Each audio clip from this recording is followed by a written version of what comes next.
Durante siglos, las grandes religiones han predicado sobre el pecado y el castigo, sobre Satanás.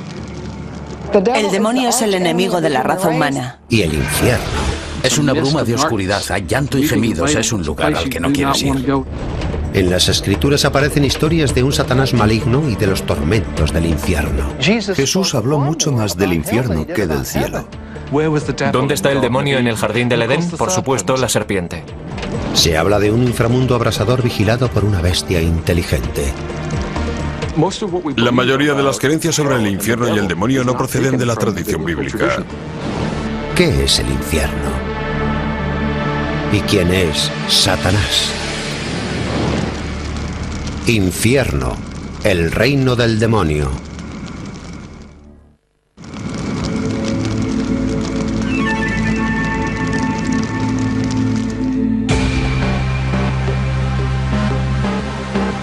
En 1973, la película de terror El Exorcista impresionó al público con su vívido retrato de la posesión satánica y del exorcismo.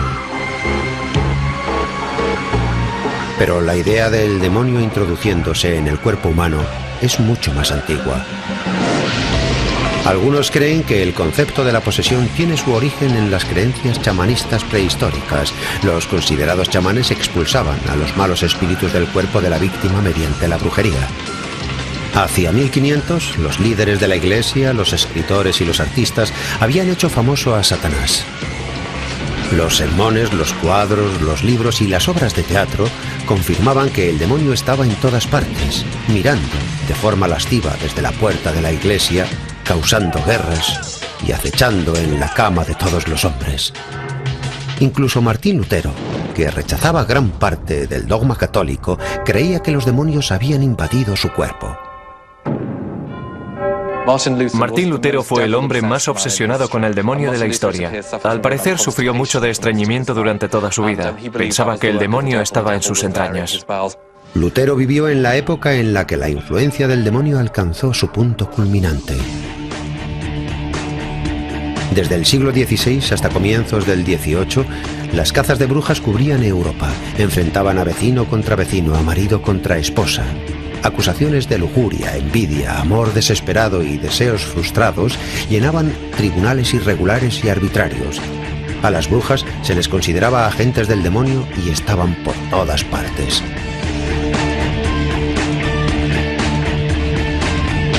Durante la caza de brujas se produjo una terrible explosión de culpabilidad. La gente no soportaba sentirse demasiado culpable. Eso les atormentaba. Al final no podían castigarse lo suficiente. Tenían que proyectar esa rabia en otra gente y castigar a otros. Durante la Inquisición se quemó a 100.000 mujeres acusadas de brujas.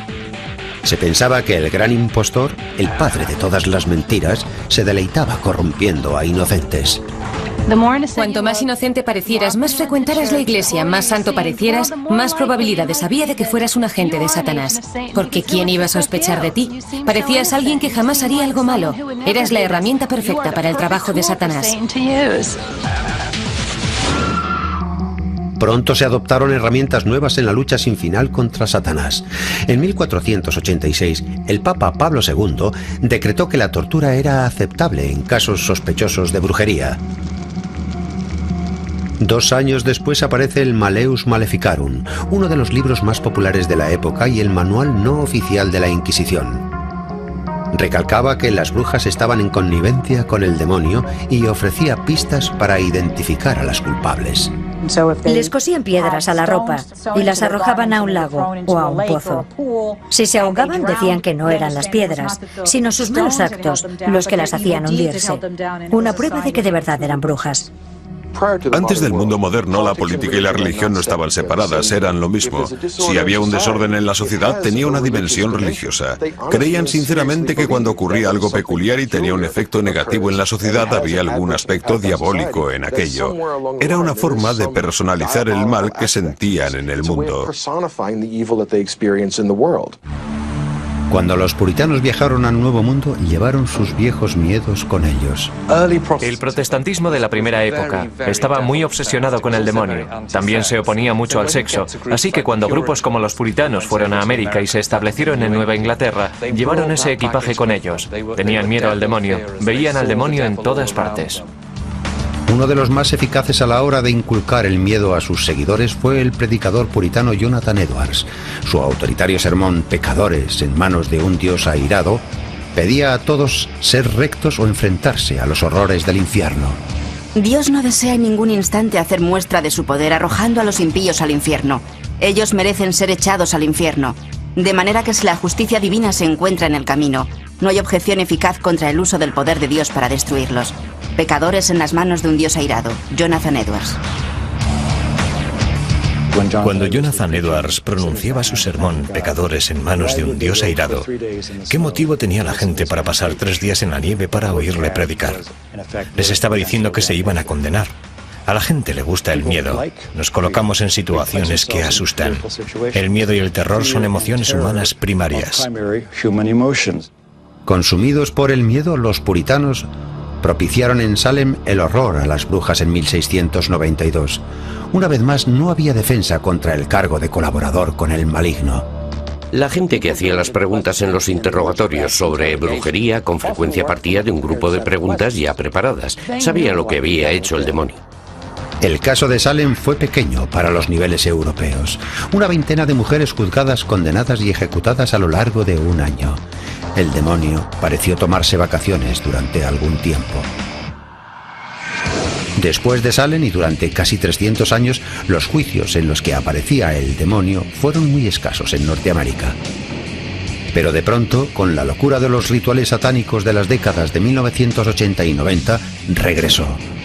Cientos de padres y cuidadores fueron acusados en Gran Bretaña y los Estados Unidos de abusar de miles de niños en extraños rituales de brujería. Cuando las presuntas víctimas no conseguían mantener las acusaciones, se decía que se autoengañaban. La teoría era la siguiente: cuanto peores fueran los abusos, más se esforzarían los niños en negarlos. Es decir, que cuanta menos información obtuvieras de un niño, más evidente resultaba que habían abusado de él. Pero los niños no fueron las únicas supuestas víctimas. Muchos de los cargos pudieron ser fruto de la moda de recesión de memoria. Si escarbamos con demasiada profundidad en nuestro pasado y en una terapia de recesión de memoria, nos dedicamos a pensar que los monstruos, sueños y fantasmas de la infancia eran reales, esos demonios surgirán para acosarnos.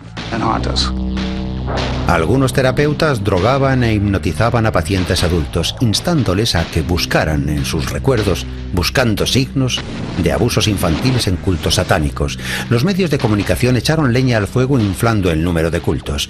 Durante un programa especial sobre el fenómeno en 1987, Geraldo Rivera afirmó que había 1 millón de practicantes del satanismo en los Estados Unidos. Pero después de investigaciones minuciosas de cientos de casos, el FBI encontró muy pocas evidencias de ritos satánicos. Ni cadáveres, ni sangre, ni huesos, ni restos de altares de ceremonia. Aunque el asunto de las prácticas satánicas generalizadas ha perdido credibilidad, hay grupos que creen firmemente en la posesión demoníaca y el poder del exorcismo.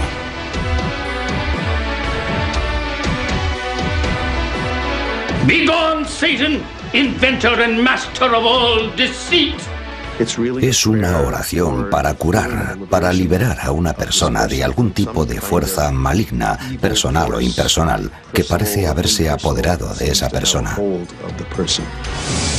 El rito católico del exorcismo se basa en el relato del Nuevo Testamento de Jesús expulsando a los demonios. En la Edad Media la práctica se hizo muy popular. Pero el exorcismo católico nunca ha sido algo corriente. El Vaticano anunció un rito de exorcismo revisado, el primer cambio en el rito desde 1614.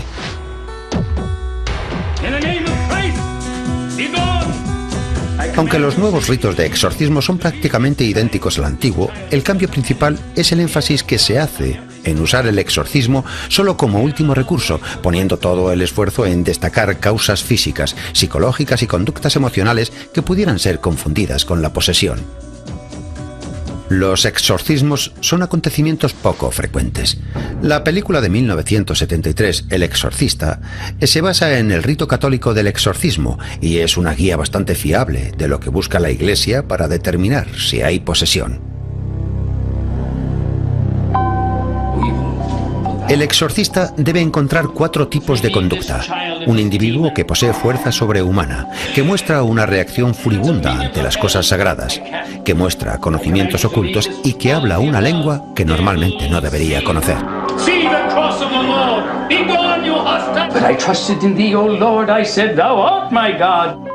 Como se describe en el rito católico, el exorcismo comienza haciendo la señal de la cruz y rociando con agua bendita. Se leen en voz alta una serie de oraciones, letanías y partes del Evangelio.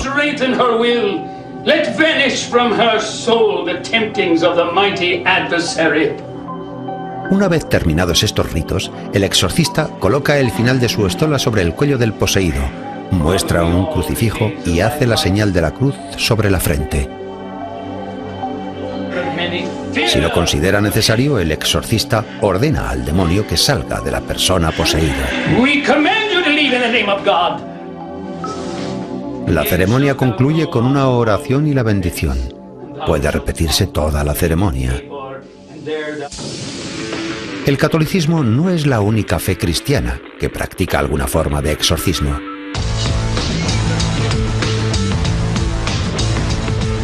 Reniego de ti, Satanás. Sal de él ahora. Sal de su alma y de su mente en el nombre de Jesús. Todas las semanas el pastor Tom Brown, un carismático cristiano evangélico, libera a decenas de almas de las garras de Satanás en la iglesia Palabra de Cristo, en El Paso, Texas. Sal de ella en el nombre de Jesús. En el nombre de Jesús. No utilizamos el término exorcismo, preferimos el término liberación o expulsión de demonios.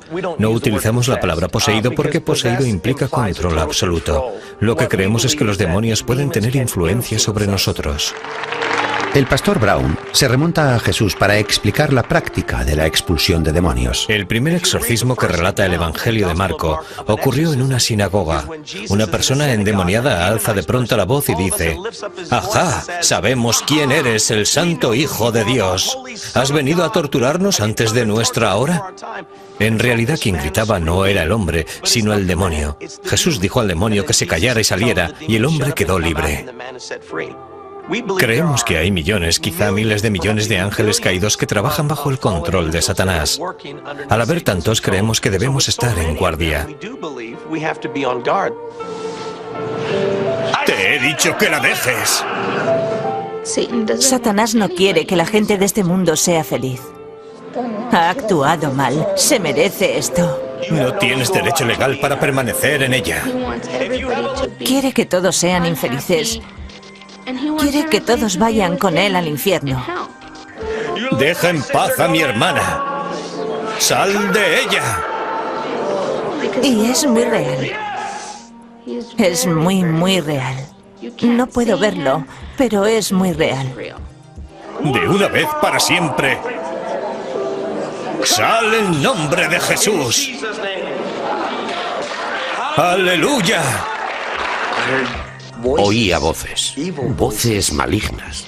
Me decían que hiciera cosas malas a mi familia. Intentaba oponerme. ¡Nazareno es mío! Cuando la gente tiembla y habla a voces, es que los demonios están reaccionando. Los demonios utilizan sus cuerdas vocales, gritan cosas. Le sentía físicamente dentro de mí, hasta el punto que el demonio casi consiguió hacer que me suicidara. Fue hace 2 o 3 años. El demonio me dijo: coge un cuchillo de carnicero y clávatelo en el estómago. Ahí está, en nombre de Jesús.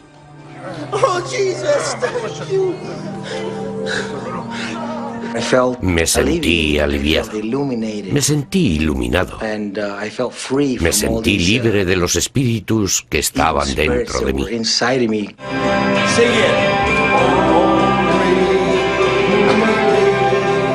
Cuando llegue el momento de que Jesús vuelva, Él decidirá tú estás conmigo, y los que no lo estén serán arrojados al lago de fuego. Para muchos cristianos, la existencia de Satanás y de algún tipo de infierno es evidente. Pero hay otras visiones del infierno. Creemos que muy pocas personas recibirán el castigo de Dios, la cólera de Dios.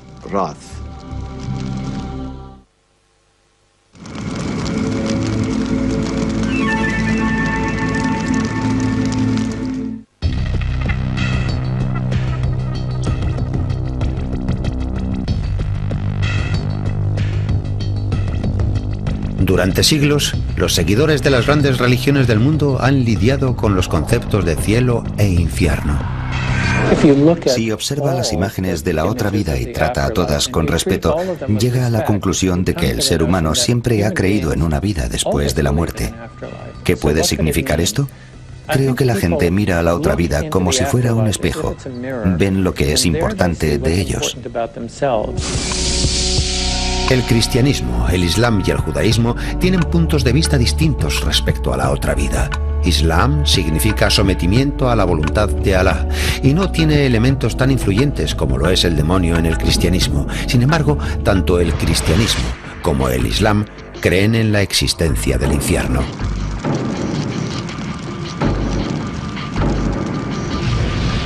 El Corán nos dice que el infierno es un lugar físico y literal, una morada para los pecadores.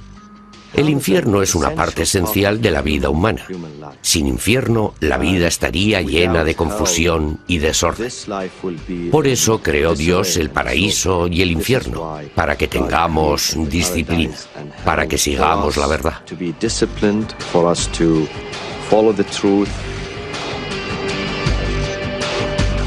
Y cuando se le dice, teme a Alá, se apodera de él un orgullo criminal.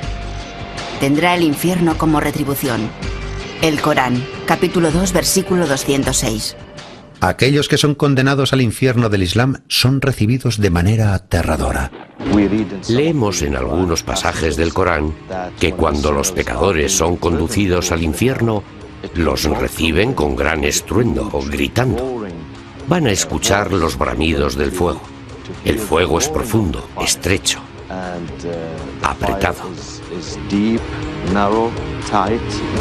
Después de llegar al infierno del Islam, el sufrimiento es tremendo. La Gehenna al acecho será refugio de los rebeldes, que permanecerán en ella durante generaciones, sin probar frescor ni bebida, fuera de agua muy caliente y hediondo líquido.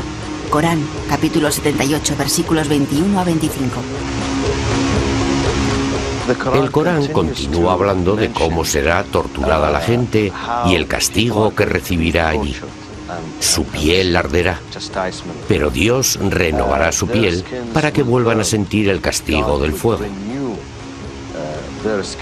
La tortura no se produce solo una o dos veces, sino muchas. Es continua. Aunque implacable en la tortura, el infierno del Islam no es permanente. El castigo puede durar días, semanas o años, pero todos, salvo los peores, encontrarán al final el camino hacia el paraíso. El Corán insinúa que la mayoría de las almas ni siquiera rozarán el infierno. Creemos que muy pocos recibirán la condenación de Dios, la cólera de Dios. Por lo tanto, muy pocos serán arrojados a las llamas.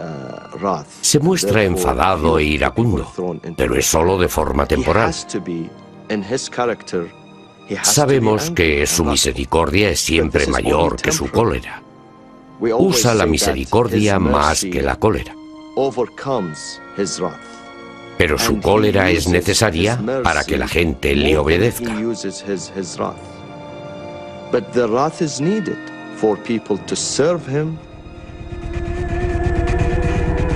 Todas las creencias reconocen la existencia de un infierno físico. La Biblia hebrea no hace énfasis en la otra vida. En la actualidad no es raro encontrar por todo el mundo judíos conservadores y reformistas que dicen que los judíos no creen en el más allá. Creen que lo que se hace de bueno es lo que permanece cuando alguien muere. Somos recordados por nuestra familia. Hay que hacer buenos actos para dar fe del recuerdo de los santos padres, pero no hay una vida después de esta. Sin embargo, según uno de los 13 principios del Código Ético, redactado por el rabino Maimónides en el siglo XII y que todavía se recita en voz alta en las sinagogas, hay recompensa y castigo después de la muerte. Maimónides propuso los 13 principios de la fe judía. Uno de ellos es que Dios juzga a la gente y trata a los malvados según sus maldades y a los bondadosos según sus bondades. El infierno literalmente no es algo que cuente mucho en la vida judía, pero eso no importa. Lo que importa es que las personas malvadas recibirán su merecido. Los judíos lo creen firmemente. Incluso los judíos ortodoxos, algunos de los cuales creen en la otra vida, consideran incorrecto pedir a Dios una situación mejor en la siguiente vida. El Kadís del doliente, una oración que se recita sobre la tumba de los seres queridos, no menciona al fallecido ni pide a Dios que vele por él. Sin embargo, reafirma la fe de los supervivientes en el Todopoderoso. La concepción budista de la otra vida es muy diferente a la de otras religiones basadas en un creador. La otra vida no es un lugar, sino un estado de existencia. El infierno es un reino en el que los muertos renacen llenos de ansiedad y de angustia. Ves seres vivos quemados y consumidos por el nacimiento, la vejez, enfermedad y muerte, cuidado y sufrimiento. Los ve padecer muchos tipos de dolores a causa de su codicia y su apego. Luchando padecerán innumerables sufrimientos en su existencia actual y posteriormente padecerán el dolor de renacer en el infierno, como bestias de espíritu hambriento. Sutra del Loto, capítulo 3. La rueda de la vida ofrece una descripción visual de los muchos estados del ser y formas de vida budistas. El segundo círculo, mitad blanco, mitad negro, representa la vida del más allá. Aquellos que toman el camino de la luz son guiados hacia un renacimiento positivo. Aquellos que siguen el camino de la oscuridad experimentan un renacimiento negativo, los infiernos del budismo. No hay juicio divino para condenar a los seres al infierno. Es su propio karma lo que les hace renacer en ese reino. La consecuencia de que un alma humana ascienda o descienda es similar a la de que una persona enferme por comer alimentos en mal estado. Si enfermas a causa de algún alimento, no es porque alguien te castigue, sino por una consecuencia natural. Así funciona el cuerpo, así es la vida humana. Creen que la vida del más allá funciona de la misma forma. Un alma asciende porque es ligera y hermosa, o desciende a causa del peso de su maldad. En el budismo chino hay muchos reinos del infierno.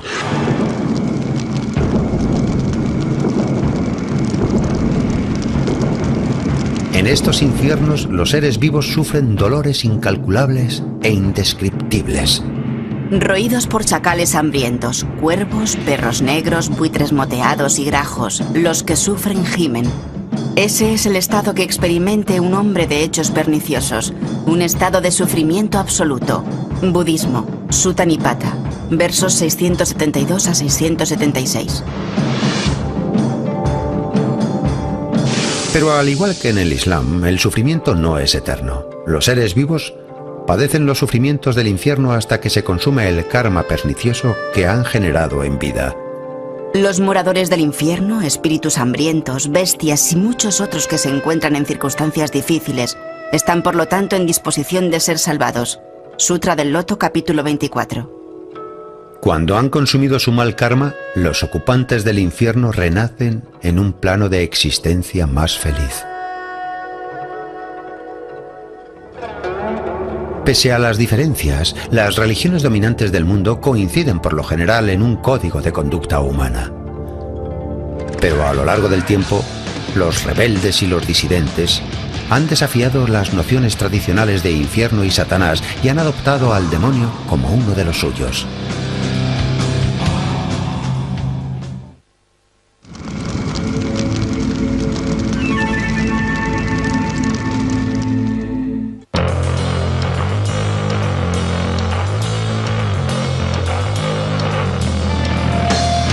Rebeldes de todas las tendencias, se han situado a la sombra del demonio para expresar su desdén por la autoridad convencional. Alabar al demonio es una forma asombrosa de oponerse a todo lo que esta sociedad considera sagrado. Un hecho que algunos han explotado en la música rock. En una sociedad cristiana, ¿qué puede haber mejor para definirse como rebelde que glorificar la imaginería demoníaca? Hay grupos que adoptan la personalidad de demonios y en cierto modo se ríen de la idea de que el infierno es un sitio horrible. El infierno es el lugar al que va la gente divertida, un lugar con mujeres ligeras de ropa, donde nunca para de correr el alcohol y las fiestas duran eternamente.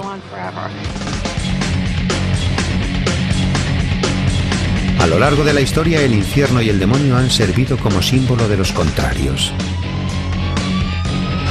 Norteamérica nació de una rebelión y unos pocos de sus grandes símbolos formaron coalición con el anfitrión del infierno. A finales de 1700, un grupo de ingleses formaron el primer Club del Fuego Eterno, una fraternidad dedicada a la bebida, el sexo y de vez en cuando a ridiculizar el cristianismo, mofándose de sus ritos sagrados. Los miembros se reunían en monasterios en ruinas para divertirse con misas negras y orgías de alcohol. Benjamin Franklin, embajador de Estados Unidos en Gran Bretaña, participaba de forma ocasional. Un siglo más tarde, Mark Twain expuso su sentimiento iconoclasta alabando el Averno. Recuerdo la acertada ocurrencia de Mark Twain: el cielo por el clima, el infierno por la compañía. Si quieres conocer gente realmente interesante, no vas al cielo, vas al infierno de Dante. El ensayo de Twain, Cartas desde la Tierra, incluye misivas ficticias redactadas por el diablo en las que se muestra el aspecto egocéntrico de la naturaleza humana. Se cree que es la mascota del creador. Cree que el creador está orgulloso de él. Cree incluso que el creador le ama, que siente pasión por él, que se sienta por la noche a admirarlo. Sí, que cuida de él y evita que tenga problemas. ¿No es una idea pintoresca? Mark Twain, Cartas desde la Tierra. Escribiendo en la misma época que Twain, los poetas románticos ingleses adoptan al diablo como una forma poderosa de rechazar a la sociedad. William Blake dijo: un verdadero poeta es del partido del diablo, y consideraba el mayor pecado ignorar los impulsos del corazón. Como escribió William Blake en Matrimonio del Cielo y el Infierno, necesitamos los aspectos celestial y demoníaco del mundo, del alma, para tener una vida humana completa. Esto es profundamente anticristiano, profundamente antirreligioso. Los románticos convertían el arte en una especie de sustituto de la religión. Para Blake, el infierno era un reino de pasivos, almas espiritualmente muertas debido a su falta de creatividad. He aquí que una sombra de horror se eleva en la eternidad, desconocida, estéril, cerrada en sí misma y repugnante. ¿Qué demonio ha creado esta vacuidad abominable? Este vacío que envuelve el alma. William Blake, libro de Oricen. Hacia el siglo XX, incluso muchas iglesias habían minimizado los horrores del infierno. El gobernante del infierno, ausente con frecuencia de los púlpitos, encontró una segunda oportunidad en la cultura popular. Novelas y películas basadas en temas demoníacos arrastraban a gran cantidad de seguidores. Muchos niños que alcanzaron la mayoría de edad en la década de 1950 tuvieron sus primeras experiencias de literatura con libros de historietas situadas en un mundo infernal. Historietas de horror como Guarida del Miedo y Cuentos de la Cripta se hicieron tan populares que el Congreso investigó el fenómeno. Existía auténtico miedo de que los niños pasaran demasiado tiempo con esas criaturas fantasmagóricas de otro mundo. Temían que eso estaba envenenando la generación futura.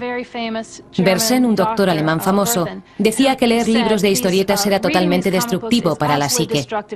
Decía que iban a dar origen a una generación de personas completamente desequilibradas, incapaces de mantener relaciones aceptables y de funcionar dentro de la sociedad.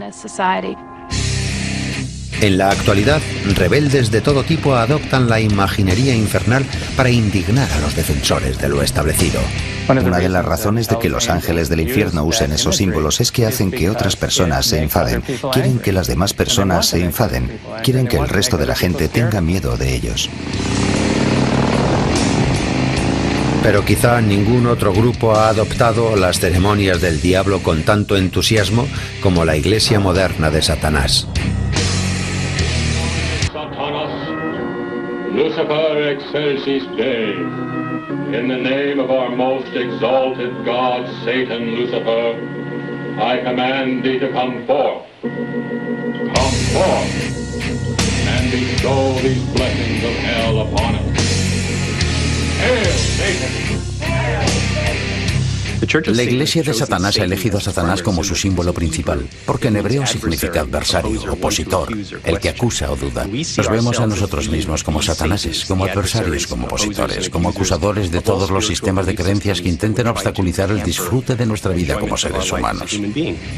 Fundada en 1966 en San Francisco, California, por Anton LaVey, considera errónea la creencia tanto en Dios como en el demonio.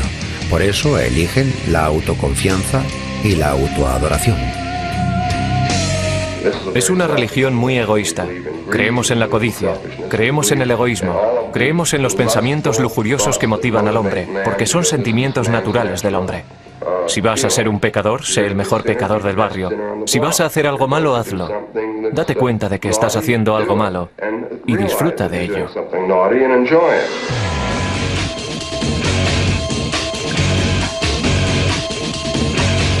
Muchas de las creencias de la Iglesia aparecen explicadas en la Biblia satánica. Contemplad la promesa de Satanás y su poder, que es llamado entre vosotros un aguijón amargo. Muévete y aparece. Desvela los misterios de tu creación, porque soy un servidor de lo mismo, tu Dios, el verdadero adorador del supremo e infalible Rey del infierno. Biblia satánica, clave 13ª. El rito principal de la Iglesia de Satanás es la Misa Negra, un rito muy teatral para mofarse de las ceremonias sagradas de la tradición cristiana.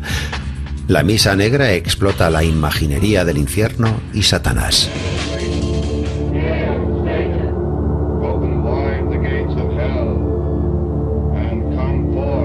Hemos elegido conscientemente el uso de la palabra Satanás debido a su valor teatral. Nos sentimos atraídos por el símbolo de Satanás. Disfrutamos de lo que se podría considerar el lado oscuro de la existencia.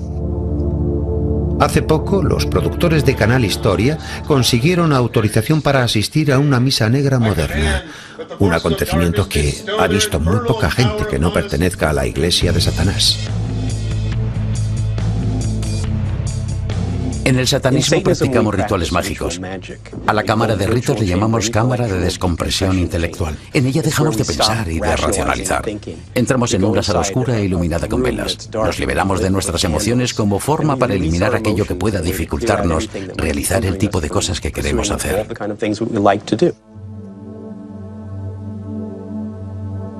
Creemos que cuando practicamos los ritos no debe haber distracciones. Por eso la mayoría de los hombres y muchas de las mujeres llevan túnicas con capucha negra. Produce una sensación maravillosa, casi gótica. Hail, Satan! Hail, Satan! Hail, Satan! Hail, Satan!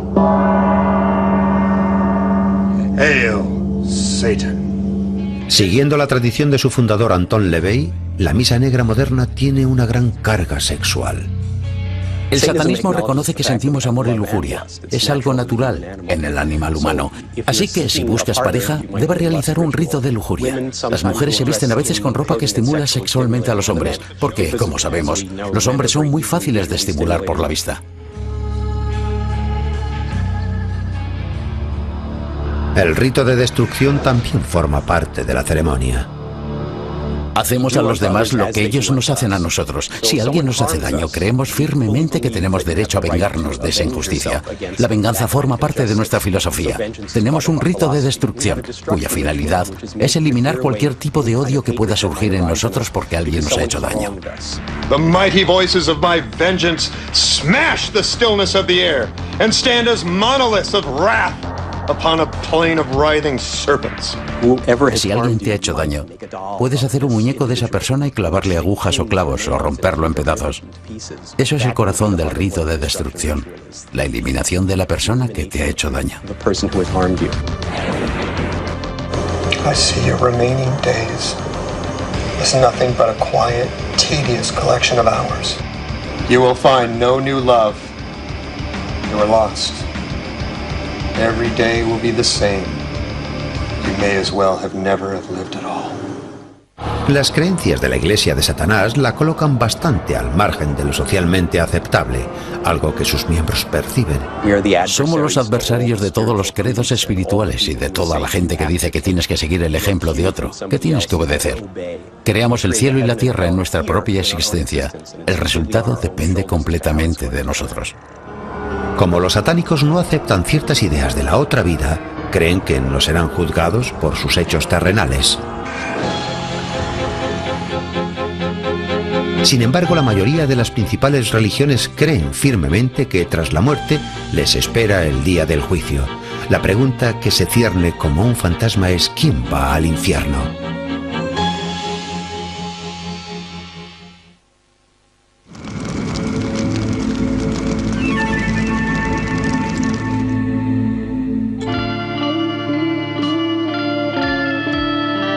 La historia del infierno y Satanás es larga y complicada. Desde las enseñanzas de la Biblia hasta la imaginería laica, nuestra fascinación por el infierno y el demonio refleja un miedo primitivo por la muerte y un profundo anhelo de inmortalidad. El 90% de nosotros responde sí a la pregunta de si cree que hay vida después de la muerte, pero los liberales tienen tendencia a ignorar el infierno. No creen que forme parte de la otra vida. Por otro lado, los evangélicos y los fundamentalistas creen en la realidad del tormento para la gente que no es como ellos. Para quienes creen en el infierno, la pregunta principal sigue siendo ¿quién va al infierno?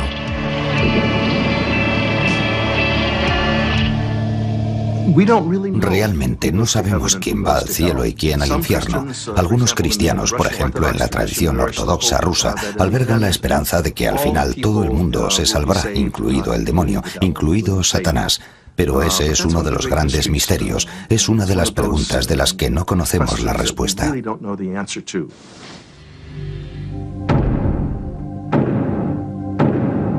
Aunque no sea posible conocer la voluntad de Dios, parece impensable que asesinos de masas como Hitler, Pol Pot y Jeffrey Dahmer escapen a la condenación. Puedo dormir por la noche solo porque creo que el bueno es recompensado y el malo es castigado. Si no crees que hay infierno, dices que Hitler no ha tenido un destino diferente al de la Madre Teresa.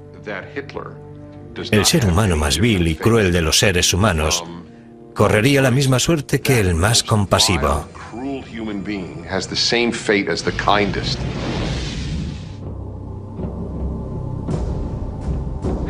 La lógica de nuestra mente sugiere que si Dios es justo, si hay rectitud, si hay algún tipo de justicia básica en la vida, es preciso que haya un juicio y que haya una recompensa. Incluso aquellos que están de acuerdo en que hay un día del juicio discrepan en el significado de ir al infierno. No es una buena teología decir que Dios nos castiga, que Dios manda a la gente al infierno. Si la gente va al infierno es porque en algún momento de su vida toma la decisión de que no necesita vivir en relación con Dios. La realidad de un juicio final, en el que se separará a justos de pecadores, es una verdad cristiana básica. Eso implica que hay infierno. Pero, ¿en qué consiste exactamente? ¿Qué significa? Es un debate abierto desde el siglo I. Si me preguntan que si quiero creer en el infierno, respondo que no. No quiero creer en el infierno, quiero que todo el mundo vaya al cielo. Pero negar el infierno es negar a Dios. Lo dice la Biblia. Es negar a Jesús, aquel a quien yo sigo. Es negar las Escrituras. Ancha es la puerta y espacioso el camino que lleva a la perdición, y muchos son los que entran por ella, porque estrecha es la puerta y angosto es el camino que lleva a la vida, y pocos son los que la hallan. Mateo capítulo 7, versículos 13 y 14. Los fundamentalistas consideran las palabras de Jesús como un recordatorio aleccionador de que la mayoría de las almas caminan hacia la condenación. Creen que aquel que no acepte a Jesús como su salvador personal está condenado. Jesús dijo: Yo soy el camino, la verdad y la vida. Nadie llega al Padre si no es por mí. Jesús lo es todo. El día del juicio, el juez será Jesucristo. Esta es la pregunta cuando veas que el juez es Jesús. ¿A qué religión te gustaría pertenecer? En décadas recientes, los católicos y muchas denominaciones protestantes han revisado sus interpretaciones de las Escrituras y las han hecho menos restrictivas, abriendo las puertas del cielo a un público más amplio. El Vaticano II dice muy claramente que aquellos que practican las otras grandes religiones del mundo e incluso aquellos que no tienen religión, pero que se esfuerzan por vivir según los dones que Dios ofrece a todo el mundo, pueden salvarse. Las grandes religiones del mundo están de acuerdo en que la esencia del infierno, el núcleo de su sufrimiento, es la completa separación de Dios, y los textos sagrados de cada fe invitan incluso a los más perversos de entre nosotros a unirse a la redención.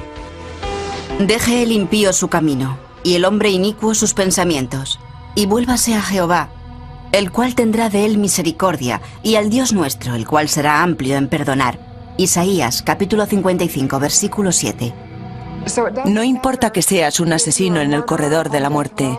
No importa que hayas cometido múltiples asesinatos, que hayas robado o violado.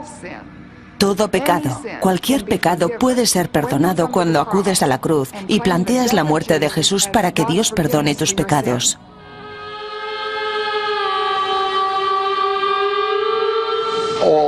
Todas las religiones mantienen que en tu lecho de muerte puedes arrepentirte sinceramente y que Dios te perdonará. No me gusta demasiado la idea de que puedas dedicarte a torturar niños toda tu vida y arrepentirte un minuto antes de morir. Creo que si pasas tu vida haciendo el mal, siendo cruel, pagarás un precio por ello.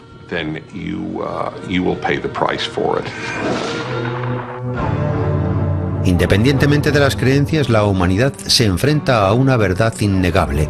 Todos moriremos. Pero después de que nuestros seres queridos nos hayan dado el último adiós y nuestro cuerpo terrenal descanse para siempre, nadie sabe cuál será nuestro destino. Nadie sabe qué hay del otro lado.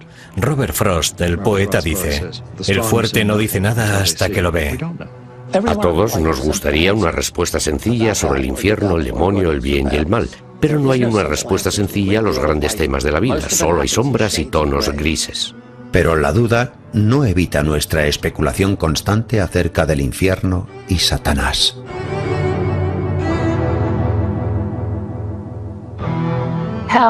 El infierno es la confirmación definitiva del libre albedrío. Si no hubiera infierno, Dios estaría diciendo: no me importa lo que quieras, no me importa que me odies. Estarás conmigo para siempre, haz lo que quieras. La idea del infierno parece tener sentido para aquellas almas que dicen: mira Dios, seguro que el cielo es un lugar estupendo, pero no quiero formar parte de él, no quiero nada de ti. Satanás podría presentarse a presidente y ser elegido. Es así de perturbador, es muy carismático, es un líder natural. El problema es que siempre guía en la dirección incorrecta.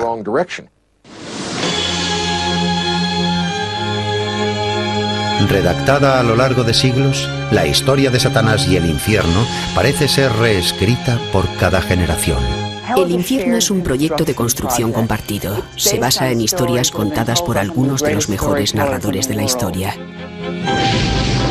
Satanás está aquí para quedarse. La idea de Dios, el hombre y el demonio permanecerá entre nosotros mientras la gente tenga anhelos que no pueda realizar y cosas a las que tema. Muchos norteamericanos están dispuestos a decir que el infierno es un engaño. Si examinas la historia del infierno, descubres que puede que sea un engaño, pero un engaño muy complejo. Es una historia larga, importante y muy aleccionadora.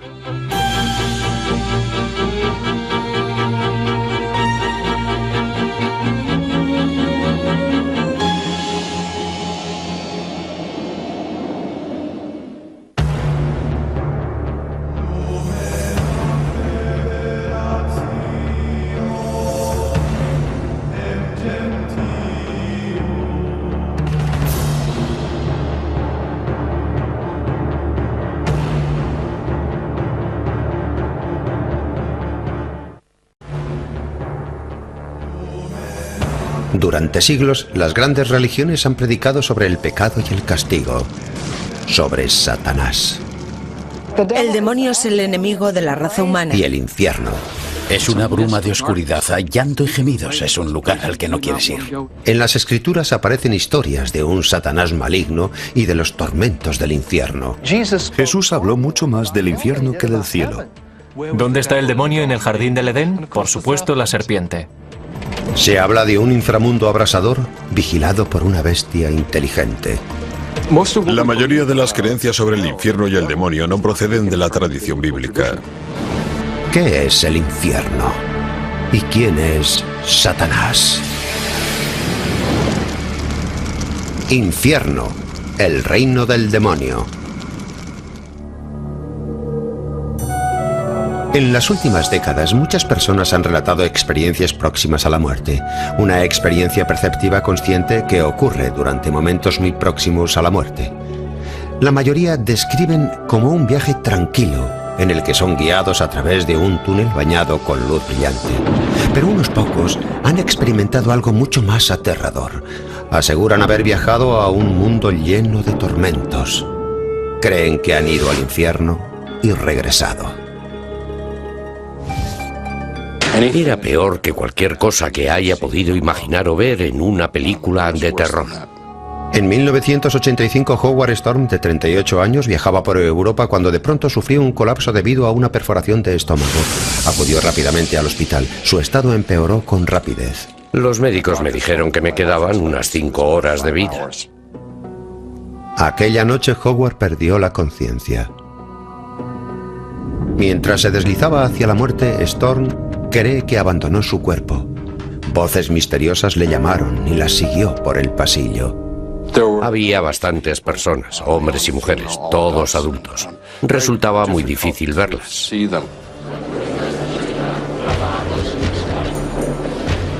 Me rodearon de inmediato. Se iban acercando y estábamos cada vez más apretados. La oscuridad era cada vez mayor. Estaba aterrorizado. Comenzaron a zarandearme. Era obvio que intentaban hacerme daño. Al principio me arañaban y me mordían. Era cada vez peor. Tenía todas sus bocas sobre mí.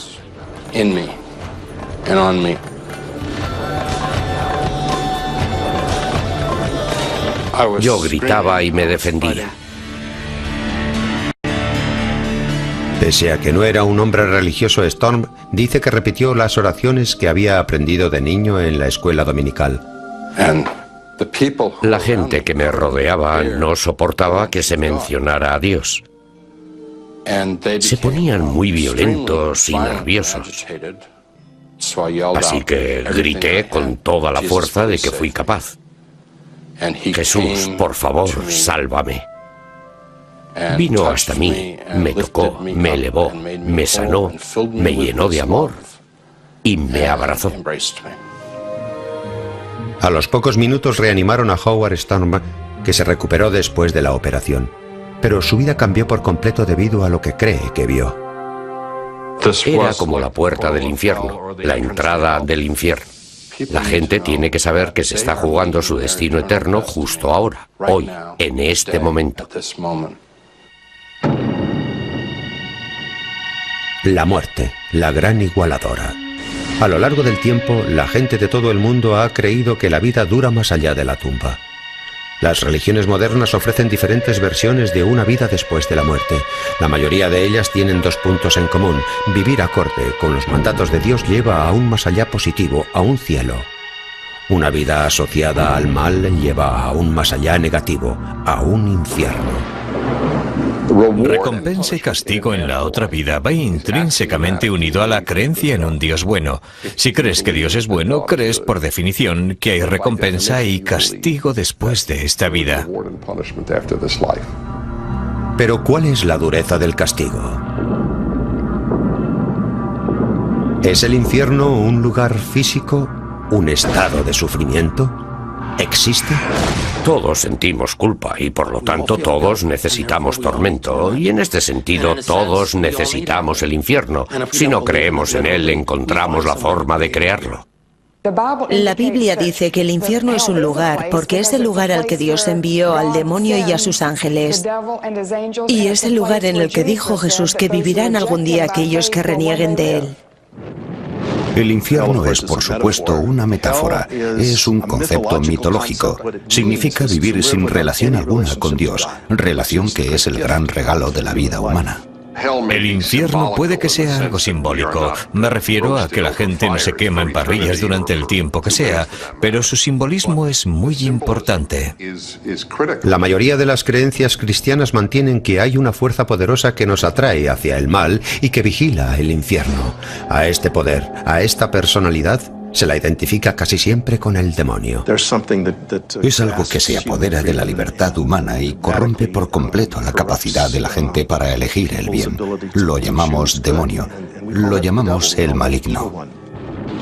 Durante los últimos 2000 años se ha descrito al demonio como el gran adversario de Dios, aquel que puede conducirnos a la condenación eterna. Dios intenta decirnos qué ocurre en la vida del hombre. El demonio viene a probarnos y tentarnos. Intenta que maldigamos a Dios. Dios quiere que la gente le siga porque así lo eligen. No quiere robots. Quiere que pongamos nuestra fe en Él, que elijamos vivir obedeciéndole. Quizá el demonio nos da la oportunidad de poder hacer esa difícil elección. Cuando el resto de las palabras, el resto de las ideas modernas complejas fallan, recurrimos al demonio, porque es la única forma de expresar con palabras nuestro terror, nuestra confusión, nuestra incertidumbre, nuestro miedo. A lo largo del tiempo el demonio ha recibido muchos nombres. La bestia, el impostor, el padre de todas las mentiras. Y el infierno se ha imaginado de formas innumerables. Esas ideas comenzaron a tomar forma hace mucho tiempo, antes incluso de que Jesús caminara sobre la tierra.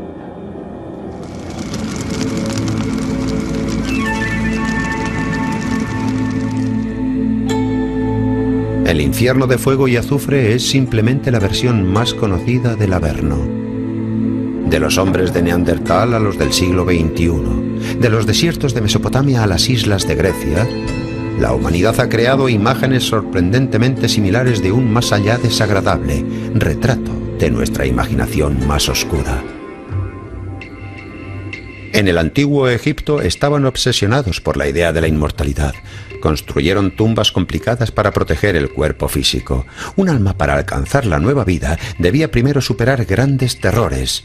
Lagos de llamas, desiertos terribles, cocodrilos voraces. El más allá, según los egipcios, era un mundo increíblemente complejo que debía ser atravesado. Cuando una persona moría, debía atravesar 7 puertas diferentes para poder llegar a la auténtica vida del más allá. El libro egipcio de los muertos lista los hechizos secretos y los complicados rituales necesarios para orientarse en ese laberinto sobrenatural.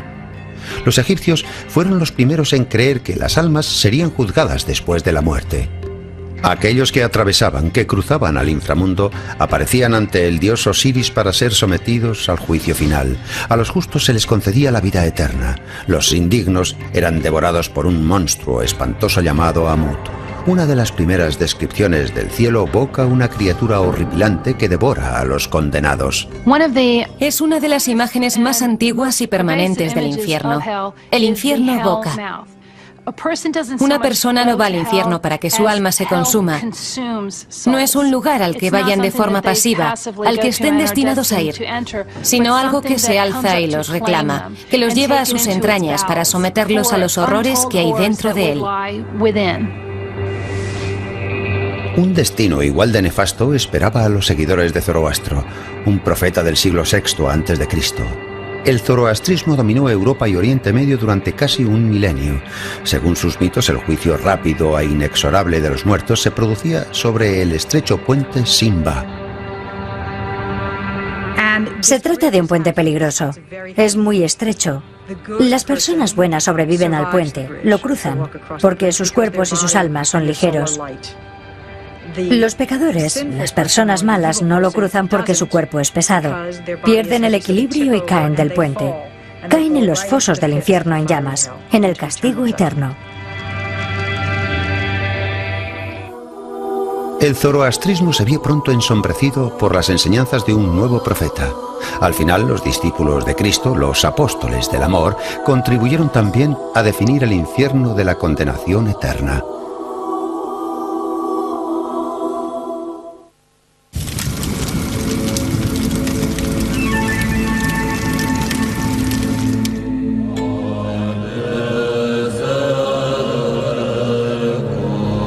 Para mucha gente, su concepto del infierno se basa en un solo libro.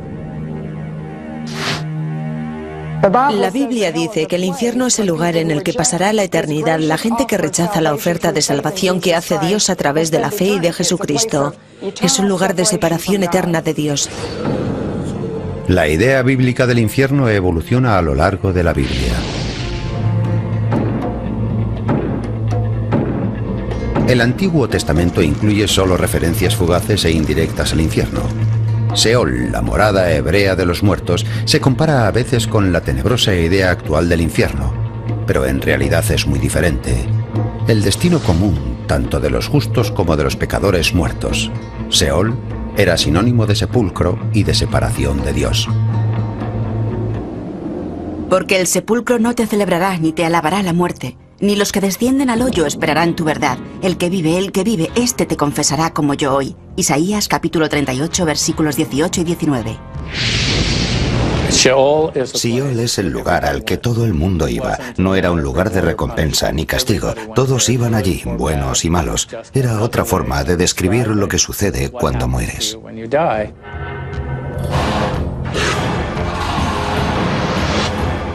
La palabra Seol no aparece en el Nuevo Testamento. Sin embargo, la Biblia hace referencia a Hades. En la mitología griega, Hades es tanto el nombre del dios de los muertos como de sus dominios. Sobre esta piedra edificaré mi iglesia y las puertas de Hades no prevalecerán contra ella. Mateo capítulo 16, versículo 18. Pero los eruditos asignan el mismo significado a Seol que a Hades, el reino de la muerte, no un lugar de tormento. La primera referencia clara de la Biblia al infierno como castigo aparece en el libro de Daniel. Y muchos de los que duermen en el polvo de la tierra serán despertados, unos para la vida eterna y otros para vergüenza y confusión perpetua. Daniel capítulo 12, versículo 2. Pero hasta el Nuevo Testamento el infierno no encuentra su lugar en la Biblia. La enseñanza de Jesús hace que la mirada del hombre se aleje de lo mundano y se dirija hacia una relación sin límites con Dios. En los Evangelios Jesús proclama un mensaje de redención, pero también avisa de las consecuencias del pecado. Y si tu ojo te fuere ocasión de caer, sácalo. Mejor te es entrar al reino de Dios con un ojo, que teniendo los dos ojos ser echado al fuego del infierno, donde el gusano de ellos no muere y el fuego nunca se apaga. Marcos capítulo 9, versículos 47 y 48. Jesús habló del infierno más de lo que habló del cielo. Supongo que eso implica la necesidad urgente de avisar a la gente de que a menos que haga algo al respecto, acabará en el infierno.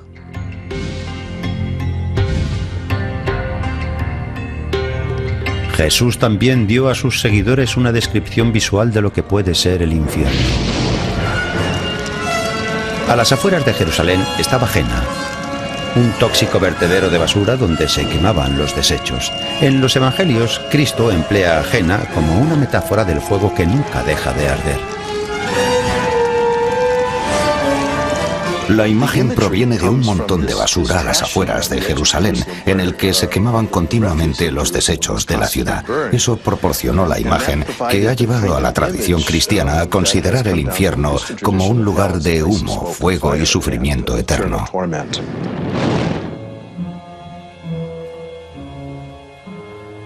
Se presenta como el peor lugar posible, el que causa más dolor con el fuego que no se consume, un lugar terrible.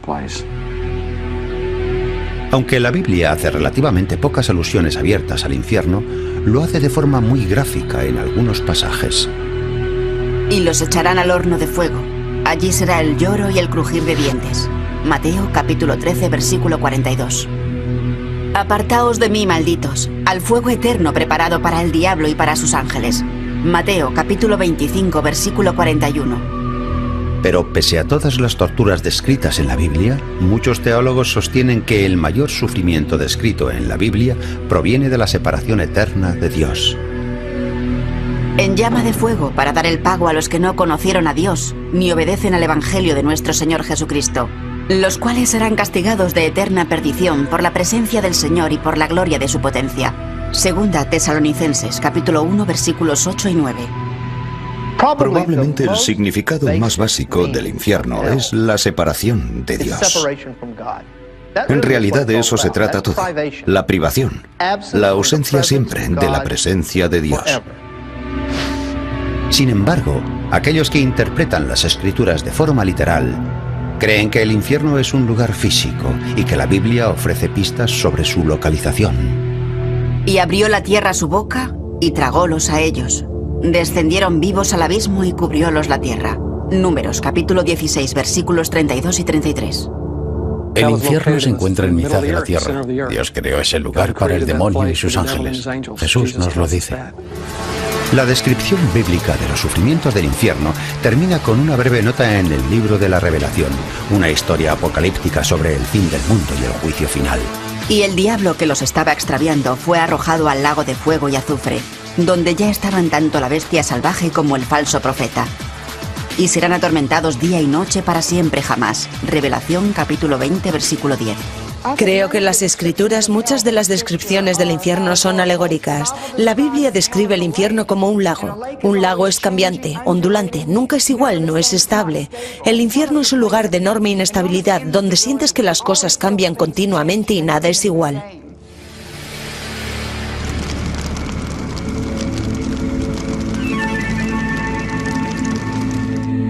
Mientras se iban definiendo los conceptos bíblicos del infierno, en los últimos siglos se fueron definiendo códigos de conducta que podían costar la condenación eterna. Posiblemente ningún seguidor de Cristo ha dado más indicaciones acerca de quién va al infierno que San Agustín, un filósofo del siglo IV. San Agustín pensaba que para apreciar la gracia de ser salvado, debes saber que la mayoría de la gente que conoces seguramente será condenada. San Agustín llevó durante sus primeros años una vida de borracheras y disipación. Desesperado por su juventud perdida, anhelaba encontrar el sentido de la vida. En las Confesiones, Agustín dice que pese a haber razonado todo lo que puede, no consigue dar el salto a la fe religiosa. Se encontraba en un estado de casi locura, se arrancaba el pelo, corría de un lado a otro intentando superar la falta de fe religiosa.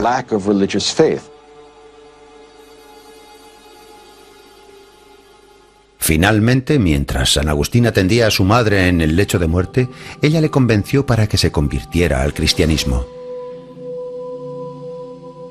La conversión le afectó mucho.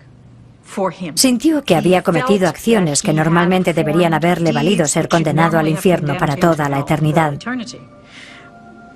Se había distanciado de Dios. Y por alguna razón que no podía justificar ni comprender, Dios había acudido a él con enorme amor. Y por la gracia de Dios, Agustín se convirtió. Los escritos de San Agustín combinan el celo del converso con el amor por el razonamiento lógico. Encontró consuelo concibiendo normas estrictas para regular la salvación y la condenación. Creía en cosas como que los niños no bautizados no podían ascender al cielo. No porque hubieran hecho algo malo, sino porque desde Adán todos los humanos nacían con el pecado original. Solo el bautismo podía eliminar ese pecado. San Agustín tuvo un papel fundamental en hacer que los pecados sexuales sean los indicadores más comunes del camino hacia el infierno.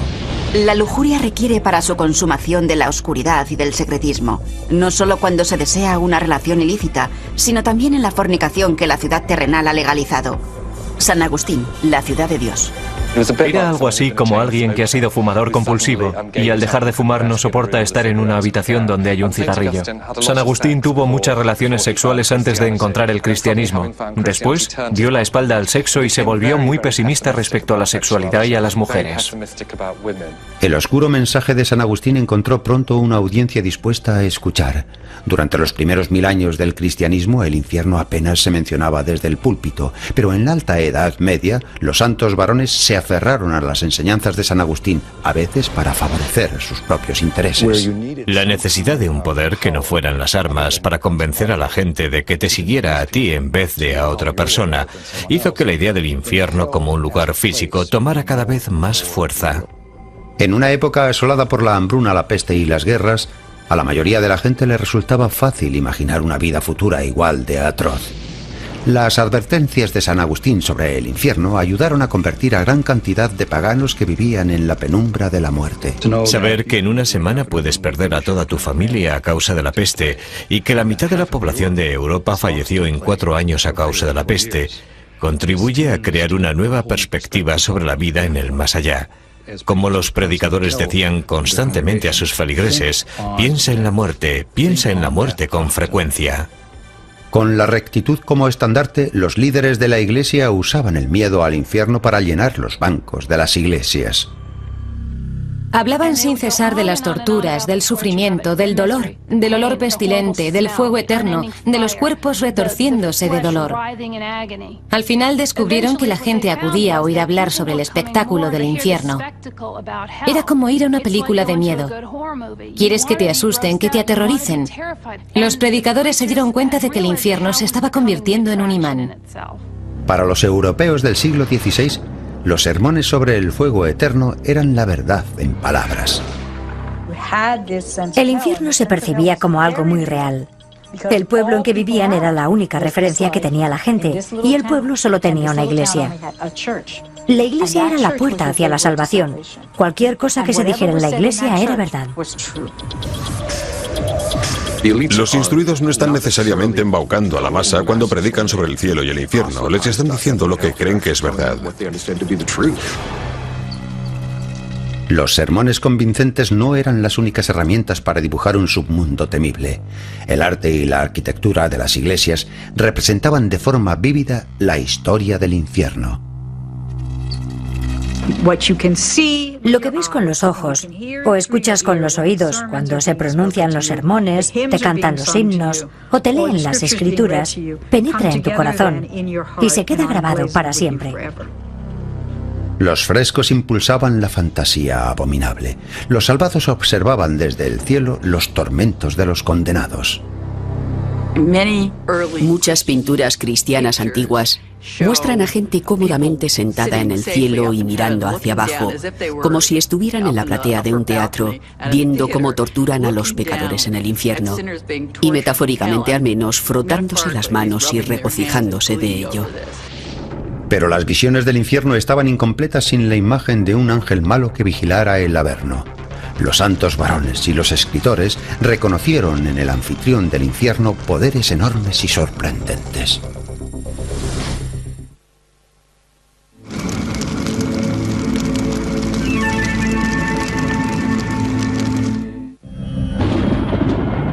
Durante siglos el infierno y Satanás han estado intrínsecamente unidos. Según la tradición cristiana, el demonio, además de ocuparse del infierno, nos incita a que nos unamos con él allí. El camino más rápido hacia el infierno es seguir en la tierra los antojos del demonio. La presencia del diablo y sus tentaciones me ofrecen la oportunidad de elegir entre el bien y el mal, de elegir entre caer en la tentación o resistir y ser obediente a la palabra de Dios. El demonio tiene muchos antecesores. Las creencias antiguas estaban plagadas de un sinfín de espíritus, ángeles, fantasmas y duendes. Hay dos deidades que prefiguraron la imagen del demonio: Seti, el dios carmesí egipcio del inframundo, y Pan, el dios de la mitología griega, mitad hombre, mitad animal con pezuñas, que dominaba el deseo sexual. La percepción del Satanás moderno comenzó a forjarse en los pasajes de la Biblia. En el Antiguo Testamento, el demonio era una figura enigmática y de escasa importancia, no un cerebro del mal. Pero los primeros cristianos, celosos de propagar la noticia de Jesús como Mesías, usaron a Satanás para sus propósitos. Advirtieron de la maldad del demonio y lo descubrieron en escrituras en las que nunca antes se había visto. Los escritores de literatura apócrifa se dedicaron a desmenuzar el libro del Génesis intentando encontrar en él pruebas del demonio. En la Biblia hebrea, la serpiente del jardín del Edén es simplemente una serpiente. Eso cambió. Miraron al jardín del Edén y pensaron, ¿qué salió mal con Adán y Eva? ¿Dónde estaba el demonio en el Edén? Por supuesto, la serpiente. El nacimiento bíblico metafísico del demonio se describe en el libro de la Revelación. Lucifer, portador de luz, era uno de los ángeles más hermosos y beatíficos de Dios, pero su orgullo desmedido llevó a Lucifer a desafiar a Dios. La Biblia cuenta que Lucifer decidió en su corazón que quería ser como Dios. De hecho, quería ser Dios, quería ascender al trono. Lucifer y sus ángeles guerreros se enfrentaron al ejército de Dios comandado por el arcángel San Miguel. De modo que fue arrojado el gran dragón, la serpiente original, el que es llamado Diablo y Satanás, que está extraviando a toda la tierra habitada. Fue arrojado abajo a la tierra y sus ángeles fueron arrojados abajo con él. Revelación, capítulo 12, versículo 9. Hubo una batalla, hubo una pelea, hubo un enfrentamiento, hubo un juicio. Y Dios dijo, no puedes seguir aquí arriba. No te puedo utilizar como los demás. Y lo desterró a la tierra. A Lucifer le acompañaron en su exilio una legión de ángeles guardianes, un tercio de los mejores de la corte celestial de Dios. Le fue concedido el dominio sobre el infierno desde donde fragua la venganza por su caída en desgracia. Sabe que jamás podrá recuperar su antigua grandeza, que jamás podrá dañar a Dios. Pero es como un humano. Si tienes un vecino grande y fuerte, puede que evites meterte con él, pero cuando no mire, quizá des una patada a su perro. Cuando va tras un alma humana, lo hace para ajustar cuentas con Dios. La habilidad de Satanás para embaucar a almas humanas fue mejorada por los seres humanos.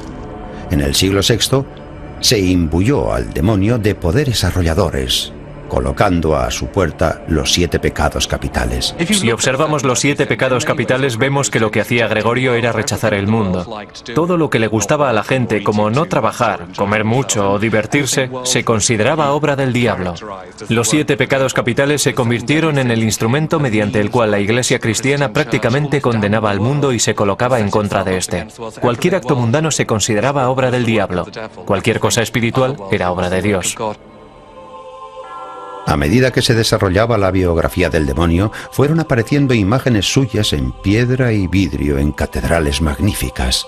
Las imágenes de las catedrales medievales de Satanás con cuernos y cola y la de Satanás con forma de serpiente tentando a Eva en el árbol de la ciencia del bien y del mal son conceptos medievales cristianos y provienen todos de la imaginería. En el siglo X, la bestia había adquirido formas monstruosas. Dominaba el arte religioso. Aparecía con miles de disfraces grotescos y terribles, vestido de negro, el color de la oscuridad, la noche y el mal. Los colores del demonio cambiaron durante su recreación renacentista. Si estás muy alejado de Dios, estás en la oscuridad. No estás cerca de la luz, no estás cerca del calor, estás en el frío eterno. En el frío eterno te pones azul.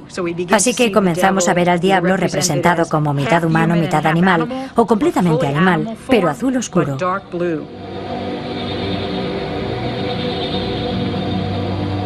Las descripciones de Satanás comenzaron a incorporar características de los rivales de la religión católica. Está en juego la salvación eterna y a cualquiera que se oponga a la Iglesia se le califica como amigo de Satanás. Las imágenes del demonio se mezclan con caricaturas de judíos con nariz larga y aguileña. En los relatos de los evangelios, los judíos dudan de la historia del sepulcro vacío. Eso es considerado demoníaco. Los judíos se convierten en el símbolo de la gente que duda de la verdad del cristianismo y por eso se les considera demoníacos. Se acusa de la peste a aquellos que hicieron negocios con los judíos. En 1236 el Papa Gregorio IX condenó el Talmud, el libro sagrado de los judíos, por ser de inspiración satánica. Los cristianos, desconcertados por el hábito musulmán de bañarse con frecuencia, apodaron templos del demonio a las casas de baño musulmanas. Se considera demoníaco a todo el mundo. Si no estás en el seno de la Iglesia cristiana haciendo lo que quiere la cristiandad, eres un servidor del demonio. La Iglesia de los primeros tiempos fue fundamental para moldear la imagen tanto de Satanás como del infierno, pero con la llegada del Renacimiento, dos poetas superaron sus demonios personales para crear una visión nueva del infierno, una visión que ha llegado hasta nuestros días.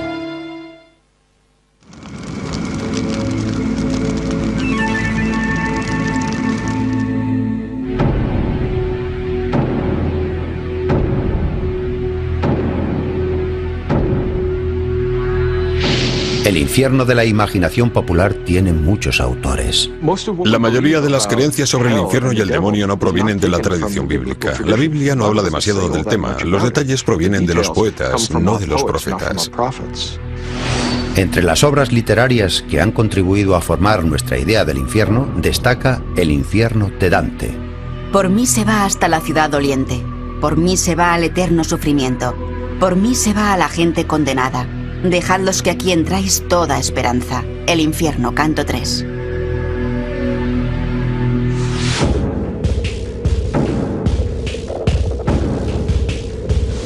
El infierno, compuesto por Dante Alighieri a principios del siglo XIV mientras vivía en el exilio, lejos de su amada Florencia, Italia, se inspira en los turbulentos acontecimientos de la vida del autor.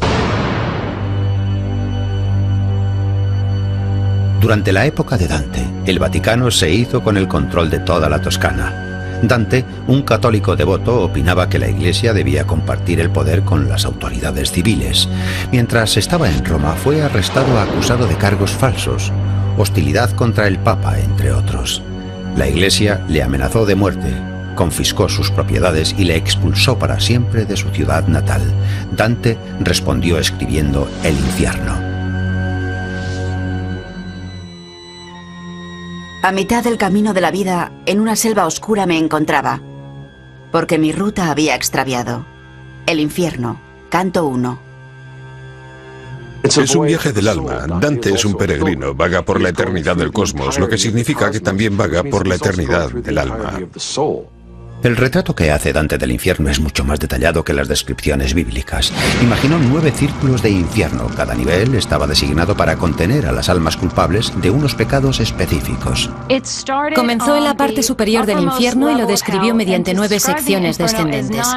Los pecadores peores y más viles se encontraban en el fondo del infierno, en el 9º reino, con el propio Satanás. Conectando el castigo con la gravedad del pecado, Dante describió gráficamente el sufrimiento de los condenados. Gente enfangada vi en aquel pantano toda desnuda, con airado rostro. No solo con las manos se pegaban, mas con los pies, el pecho y la cabeza, trozo a trozo arrancando con los dientes. El infierno, canto 7. Afectó a la gente de forma muy diferente que cualquier otro sermón que hablara sobre lo malas que son las cosas en el Averno, porque decía que lo que sufrirá una persona en la otra vida está en relación directa a lo que haga en esta. Se decía que los adivinos caminaban por la eternidad con la cabeza cosida hacia atrás por fingir que veían el futuro que solo Dios puede saber.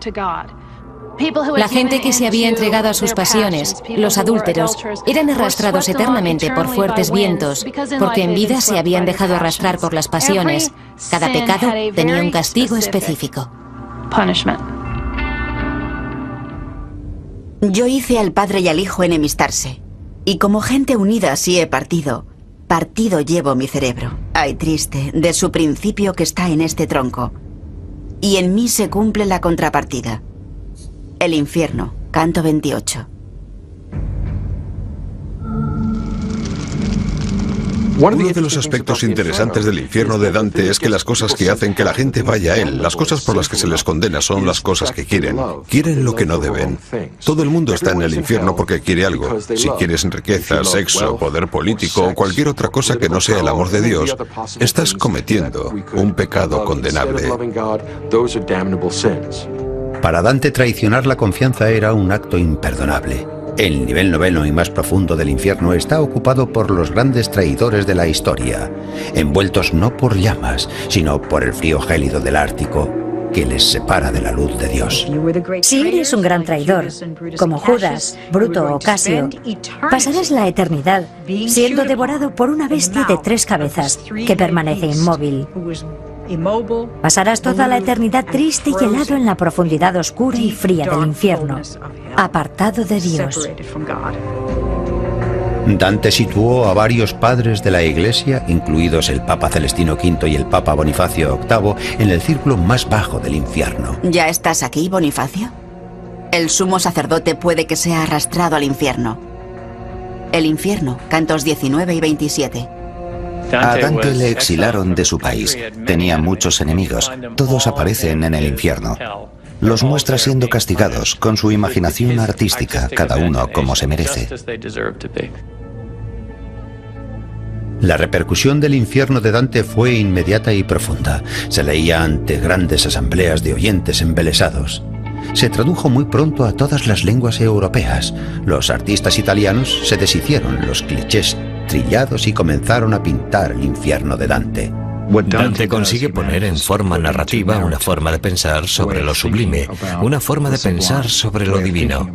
El lenguaje con que describe el infierno es una especie de taquigrafía, una caricatura. Intenta hablar de la posibilidad moral, acerca de cómo puede ser la vida humana. Dante había traspasado las visiones simplistas del infierno mediante una visión metafórica grandiosa. Transformó el infierno en una historia actual de hombres esforzándose por comprender el mundo.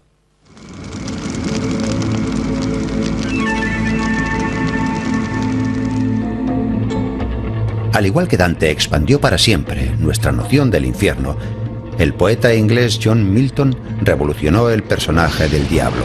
Milton elevó a Satanás a emperador del lado oscuro, una fuerza inmensamente poderosa para el mal. Es un señor de la guerra. El resto de los mafiosos que están por debajo de él le rinden pleitesía. Su ego es enorme, su individualismo tremendo. Durante su época estudiantil, en la década de 1620, Milton soñaba con crear un poema épico de las dimensiones de la Ilíada o la Odisea, pero su idealismo juvenil sucumbió bajo la pena por la muerte de 2 esposas, 2 hijos y la enfermedad que le dejó ciego. 20 años después de perder la vista, Milton volvió a la lucha para crear su obra maestra, El Paraíso Perdido. El espíritu vive en sí mismo. Y en sí mismo puede hacer un cielo del infierno o un infierno del cielo, el paraíso perdido. Su perspicacia se abre y se hace más aguda debido a su falta de visión externa. Es una visión interior que mira no hacia el mundo que nos rodea, sino hacia su alma, hacia su psique. Ahí es donde encuentra a Satanás y ahí es donde encuentra a Dios. El Paraíso Perdido vuelve a contar la caída de Lucifer del cielo. En esta versión, Satanás es un héroe romántico al que pierde su orgullo. La historia comienza pintando un paisaje dramático del infierno. Los ángeles rebeldes derrotados están desmoralizados hasta que Lucifer los alienta. Aquí podremos reinar con seguridad, y para mí reinar es ambición digna, aun cuando sea sobre el infierno, porque más vale reinar aquí que servir en el cielo, el paraíso perdido. Milton mantuvo la idea de que era un personaje inmensamente poderoso, carismático, gigantesco. El tipo de líder al que creerías capaz de hacer caer a la tercera parte de las estrellas del cielo. 1/3 de los ángeles del cielo le siguieron porque era su líder. Un líder magnífico. Satanás es incapaz de pedir perdón a Dios por haber dirigido la insurrección. La derrota de Satanás tiene algo de humano que no podemos encontrar en Dios. Es muy difícil identificarse con la perfección de Dios, pero todos sabemos lo que es sentir un cierto impulso satánico. Todos sabemos lo que es ser transgresores. Todos sabemos lo que es ser cabezotas y negarnos a reconocer que nos hemos equivocado. Los demonios de la autojustificación es algo con lo que casi todo el mundo puede identificarse. La visión de Milton embelleció la idea de un Satanás poderoso en un papel antagonista. A lo largo del tiempo, el demonio iba a dirimir una batalla épica tanto contra Dios como contra el hombre.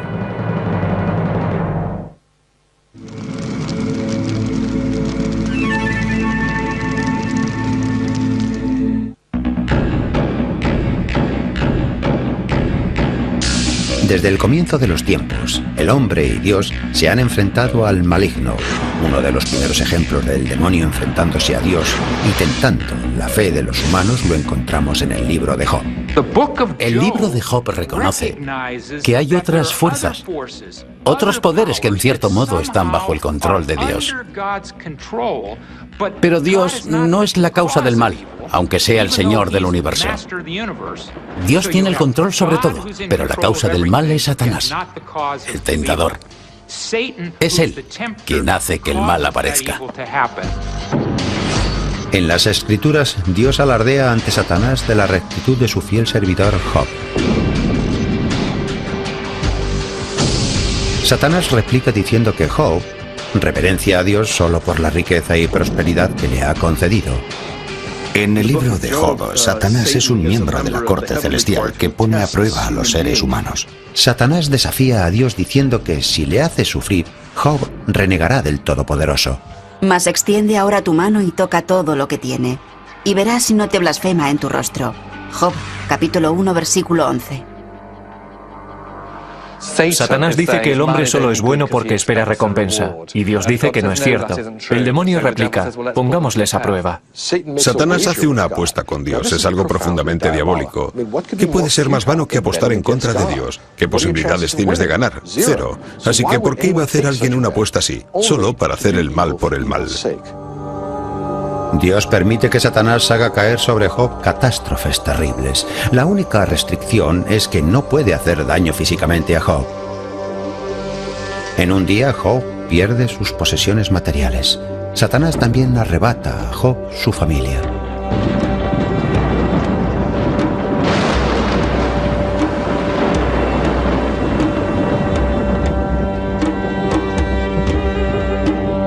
Tus hijos y tus hijas estaban comiendo y bebiendo vino en casa de su hermano el primogénito. Y he aquí un gran viento que vino del lado del desierto e hirió las 4 esquinas de la casa, y cayó sobre los mozos y murieron. Job, capítulo 1, versículos 18 y 19. Pese a que Job se siente profundamente triste, no maldice a Dios. Pero Satanás no se rinde. Asegura que Job sucumbirá si le aplica un tratamiento más duro. Dios accede a hacer la prueba siempre que se respete la vida de Job. Satanás cubre a Job de forúnculos de pies a cabeza. Finalmente Job se queja a Dios por su desgracia. Diré a Dios, no me condenes. Hazme entender por qué pleiteas conmigo. ¿Parécete bien que oprimas, que deseches la obra de tus manos y que resplandezcas sobre el consejo de los impíos? Job, capítulo 10, versículos 2 y 3. Al final Job se arrepiente y promete total lealtad a Dios. Satanás desciende a la tierra y quita a Job muchas cosas buenas. Le arrebata la familia, las propiedades, le arrebata la salud y aún así Job no blasfema. El hombre ha permanecido fiel al Todopoderoso, pero Satanás ha descubierto una fisura que intentará siempre explotar. Del libro de Job se pueden aprender muchas lecciones, y una de ellas es que Satanás no puede tocar mi vida sin el permiso de Dios. Así que cuando ocurren cosas malas en mi vida, algunas de ellas quizá orquestadas por Satanás, sé que mi Padre Celestial me cobija y me protege, y si retira su mano protectora y permite que Satanás me ataque, es por mi bien y para conseguir un fin mejor. En este caso, Dios permite a Satanás que haga caer la desgracia sobre Job, y en el libro de Mateo el demonio pone a prueba al Hijo de Dios.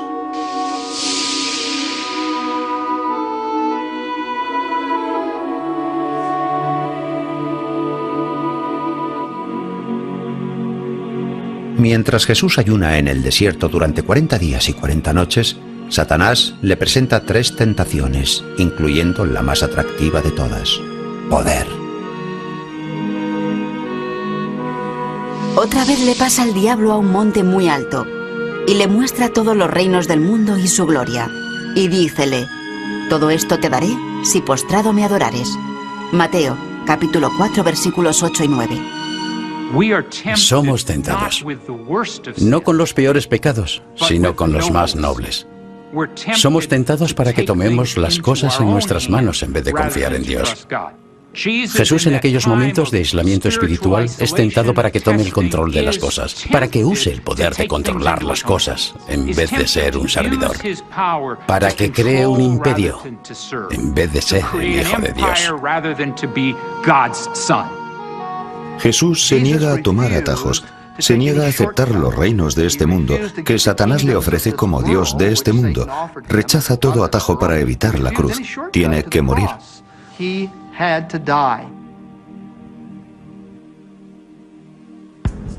Un texto cristiano sugiere que Jesús descendió al infierno después de su muerte. El credo de los apóstoles, escrito en algún momento entre los siglos II y XV, es el credo más popular utilizado para orar por los cristianos occidentales. Padeció bajo el poder de Poncio Pilato, fue crucificado, muerto y sepultado. Descendió a los infiernos, al tercer día resucitó. La mayoría de los eruditos interpreta que este pasaje significa no que Jesús descendiera a enfrentarse a Satanás, ni a llevar a los condenados, sino que más bien viajó a Seol, sepulcro, para liberar a las almas de los justos que habían ido al reino de los muertos. Después de su muerte en la cruz, Jesús, en el sentido espiritual, fue a Seol, donde se encontraban los santos del Antiguo Testamento, para anunciarles que gracias al sacrificio supremo, sus pecados habían sido perdonados. Con el tiempo, la tradición oral cristiana propagó la historia del llamado descenso al infierno.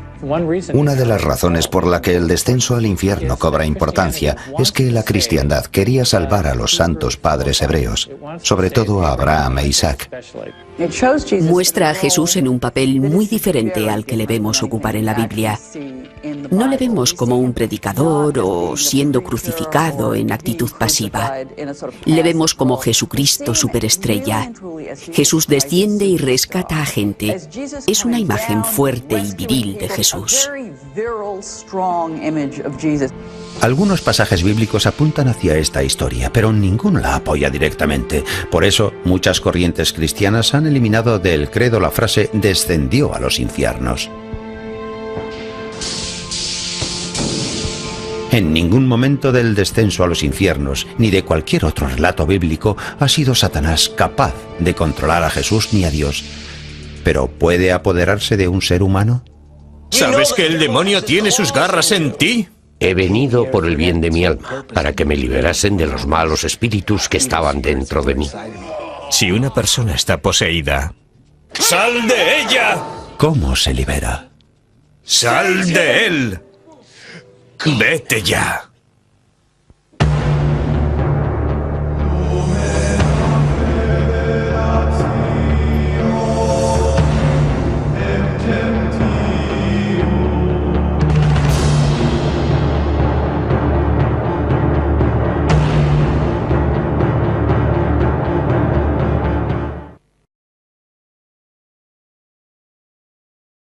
Presuntas víctimas no conseguían mantener las acusaciones, se decía que se autoengañaban. La teoría era la siguiente: cuanto peores fueran los abusos, más se esforzarían los niños en negarlos. Es decir, que cuanta menos información obtuvieras de un niño, más evidente resultaba que habían abusado de él. Pero los niños no fueron las únicas supuestas víctimas. Muchos de los cargos pudieron ser fruto de la moda de recesión de memoria. Si escarbamos con demasiada profundidad en nuestro pasado y en una terapia de recesión de memoria, nos dedicamos a pensar que los monstruos, sueños y fantasmas de la infancia eran reales, esos demonios surgirán para acosarnos. Algunos terapeutas drogaban e hipnotizaban a pacientes adultos, instándoles a que buscaran en sus recuerdos, buscando signos de abusos infantiles en cultos satánicos. Los medios de comunicación echaron leña al fuego inflando el número de cultos. Durante un programa especial sobre el fenómeno en 1987, Geraldo Rivera afirmó que había 1 millón de practicantes del satanismo en los Estados Unidos. Pero después de investigaciones minuciosas de cientos de casos, el FBI encontró muy pocas evidencias de ritos satánicos. Ni cadáveres, ni sangre, ni huesos, ni restos de altares de ceremonia. Aunque el asunto de las prácticas satánicas generalizadas ha perdido credibilidad, hay grupos que creen firmemente en la posesión demoníaca y el poder del exorcismo.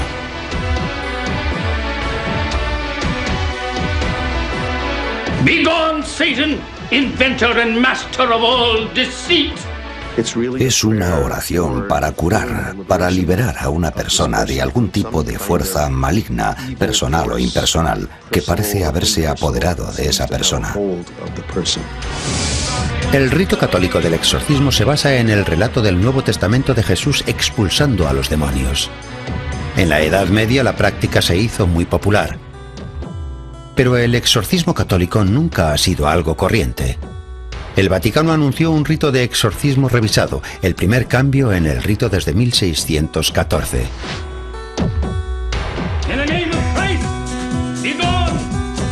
Aunque los nuevos ritos de exorcismo son prácticamente idénticos al antiguo, el cambio principal es el énfasis que se hace en usar el exorcismo solo como último recurso, poniendo todo el esfuerzo en destacar causas físicas, psicológicas y conductas emocionales que pudieran ser confundidas con la posesión. Los exorcismos son acontecimientos poco frecuentes. La película de 1973, El Exorcista, se basa en el rito católico del exorcismo y es una guía bastante fiable de lo que busca la Iglesia para determinar si hay posesión. El exorcista debe encontrar 4 tipos de conducta. Un individuo que posee fuerza sobrehumana, que muestra una reacción furibunda ante las cosas sagradas, que muestra conocimientos ocultos y que habla una lengua que normalmente no debería conocer.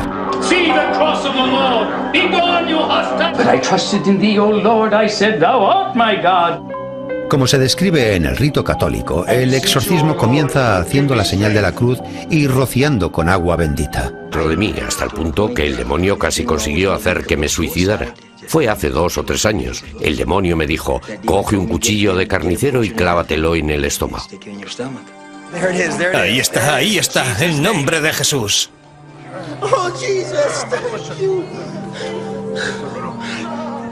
Me sentí aliviado. Me sentí iluminado. Me sentí libre de los espíritus que estaban dentro de mí.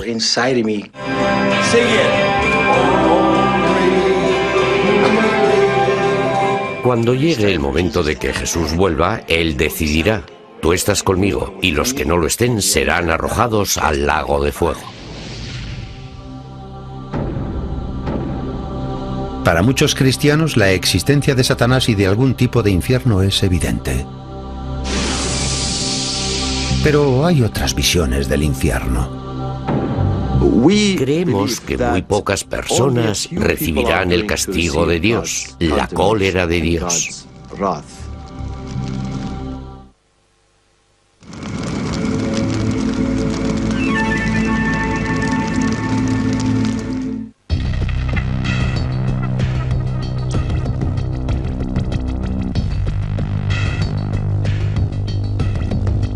Durante siglos, los seguidores de las grandes religiones del mundo han lidiado con los conceptos de cielo e infierno. Si observa las imágenes de la otra vida y trata a todas con respeto, llega a la conclusión de que el ser humano siempre ha creído en una vida después de la muerte. ¿Qué puede significar esto? Creo que la gente mira a la otra vida como si fuera un espejo. Ven lo que es importante de ellos. El cristianismo, el islam y el judaísmo tienen puntos de vista distintos respecto a la otra vida. Islam significa sometimiento a la voluntad de Alá y no tiene elementos tan influyentes como lo es el demonio en el cristianismo. Sin embargo, tanto el cristianismo como el islam creen en la existencia del infierno.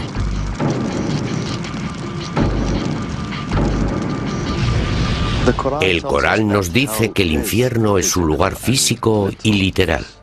Una morada para los pecadores. El infierno es una parte esencial de la vida humana. Sin infierno, la vida estaría llena de confusión y desorden. Por eso creó Dios el paraíso y el infierno, para que tengamos disciplina, para que sigamos la verdad.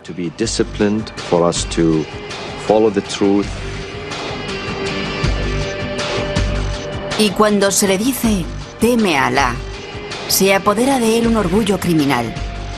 Tendrá el infierno como retribución. El Corán, capítulo 2, versículo 206. Aquellos que son condenados al infierno del Islam son recibidos de manera aterradora. Leemos en algunos pasajes del Corán que cuando los pecadores son conducidos al infierno, los reciben con gran estruendo, gritando. Van a escuchar los bramidos del fuego. El fuego es profundo, estrecho, apretado. Después de llegar al infierno, se leen en voz alta una serie de oraciones, letanías y partes del Evangelio. Strengthen her will. Let vanish from her soul the temptings of the mighty adversary. Una vez terminados estos ritos, el exorcista coloca el final de su estola sobre el cuello del poseído, muestra un crucifijo y hace la señal de la cruz sobre la frente. Si lo considera necesario, el exorcista ordena al demonio que salga de la persona poseída.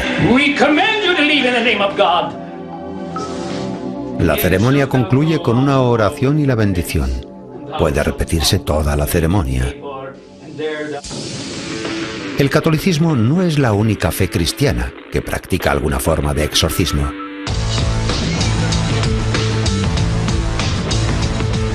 Reniego de ti, Satanás. Sal de él ahora. Sal de su alma y de su mente en el nombre de Jesús. Todas las semanas el pastor Tom Brown, un carismático cristiano evangélico, libera a decenas de almas de las garras de Satanás en la iglesia Palabra de Cristo, en El Paso, Texas. Sal de ella en el nombre de Jesús.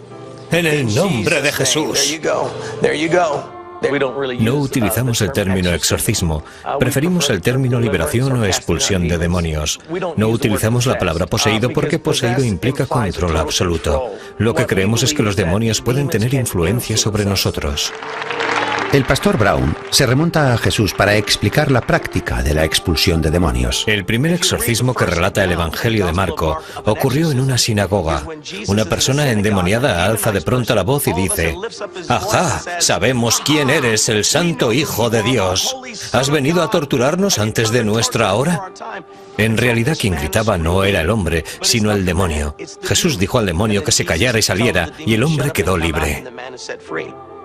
Creemos que hay millones, quizá miles de millones de ángeles caídos que trabajan bajo el control de Satanás. Al haber tantos, creemos que debemos estar en guardia. Te he dicho que la dejes. Satanás no quiere que la gente de este mundo sea feliz. Ha actuado mal. Se merece esto. No tienes derecho legal para permanecer en ella. Quiere que todos sean infelices. Quiere que todos vayan con él al infierno. Deja en paz a mi hermana. Sal de ella. Y es muy real. Es muy, muy real. No puedo verlo, pero es muy real. De una vez para siempre. Sal en nombre de Jesús. ¡Aleluya! Oía voces, voces malignas. Me decían que hiciera cosas malas a mi familia. Intentaba oponerme. ¡Nazareno es mío! Cuando la gente tiembla y habla a voces, es que los demonios están reaccionando. Los demonios utilizan sus cuerdas vocales, gritan cosas. Le sentía físicamente dentro. Durante siglos, las grandes religiones han predicado sobre el pecado y el castigo, sobre Satanás. El demonio es el enemigo de la raza humana. Y el infierno. Es una bruma de oscuridad, hay llanto y gemidos, es un lugar al que no quieres ir. En las escrituras aparecen historias de un Satanás maligno y de los tormentos del infierno. Jesús habló mucho más del infierno que del cielo.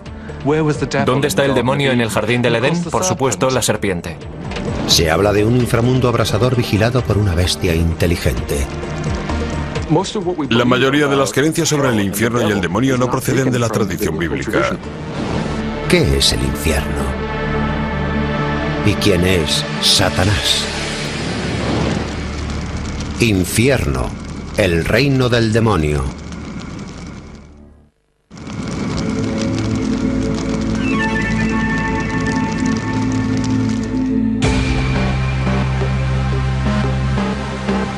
En 1973, la película de terror El Exorcista impresionó al público con su vívido retrato de la posesión satánica y del exorcismo. Pero la idea del demonio introduciéndose en el cuerpo humano es mucho más antigua. Algunos creen que el concepto de la posesión tiene su origen en las creencias chamanistas prehistóricas. Los considerados chamanes expulsaban a los malos espíritus del cuerpo de la víctima mediante la brujería. Hacia 1500, los líderes de la iglesia, los escritores y los artistas habían hecho famoso a Satanás. Los sermones, los cuadros, los libros y las obras de teatro confirmaban que el demonio estaba en todas partes, mirando de forma lasciva desde la puerta de la iglesia, causando guerras y acechando en la cama de todos los hombres. Incluso Martín Lutero, que rechazaba gran parte del dogma católico, creía que los demonios habían invadido su cuerpo. Martín Lutero fue el hombre más obsesionado con el demonio de la historia. Al parecer sufrió mucho de estreñimiento durante toda su vida. Pensaba que el demonio estaba en sus entrañas. Lutero vivió en la época en la que la influencia del demonio alcanzó su punto culminante. Desde el siglo XVI hasta comienzos del XVIII, las cazas de brujas cubrían Europa, enfrentaban a vecino contra vecino, a marido contra esposa. Acusaciones de lujuria, envidia, amor desesperado y deseos frustrados llenaban tribunales irregulares y arbitrarios. A las brujas se les consideraba agentes del demonio y estaban por todas partes.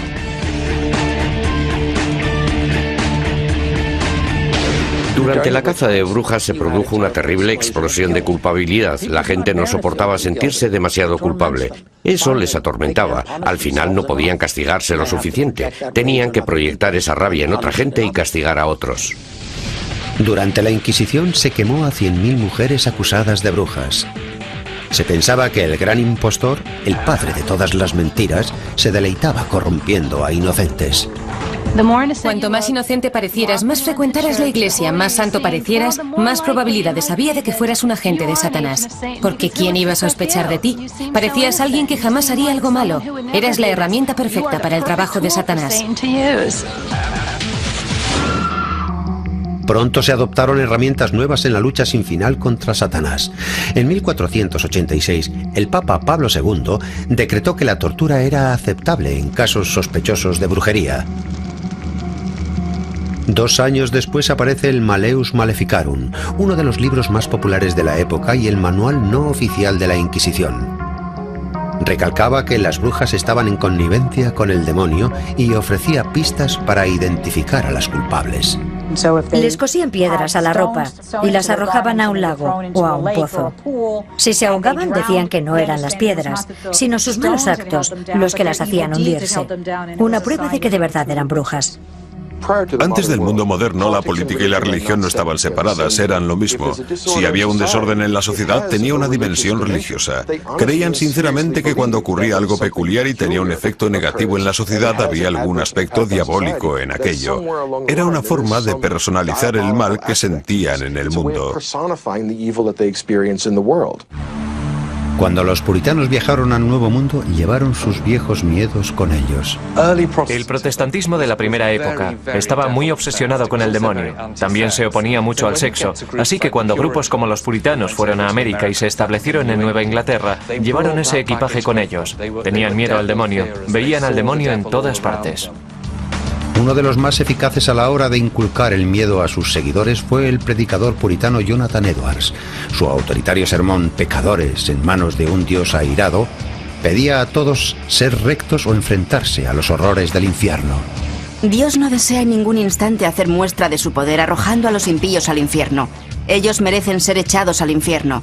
De manera que si la justicia divina se encuentra en el camino, no hay objeción eficaz contra el uso del poder de Dios para destruirlos. Pecadores en las manos de un Dios airado. Jonathan Edwards.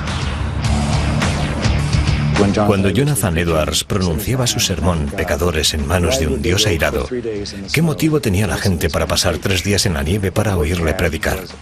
Les estaba diciendo que se iban a condenar. A la gente le gusta el miedo. Nos colocamos en situaciones que asustan. El miedo y el terror son emociones humanas primarias. Consumidos por el miedo, los puritanos propiciaron en Salem el horror a las brujas en 1692. Una vez más, no había defensa contra el cargo de colaborador con el maligno. La gente que hacía las preguntas en los interrogatorios sobre brujería con frecuencia partía de un grupo de preguntas ya preparadas. Sabía lo que había hecho el demonio. El caso de Salem fue pequeño para los niveles europeos. Una veintena de mujeres juzgadas, condenadas y ejecutadas a lo largo de un año. El demonio pareció tomarse vacaciones durante algún tiempo. Después de Salem y durante casi 300 años, los juicios en los que aparecía el demonio fueron muy escasos en Norteamérica. Pero de pronto, con la locura de los rituales satánicos de las décadas de 1980 y 90, regresó. Cientos de padres y cuidadores fueron acusados en Gran Bretaña y los Estados Unidos de abusar de miles de niños en extraños rituales de brujería. Cuando las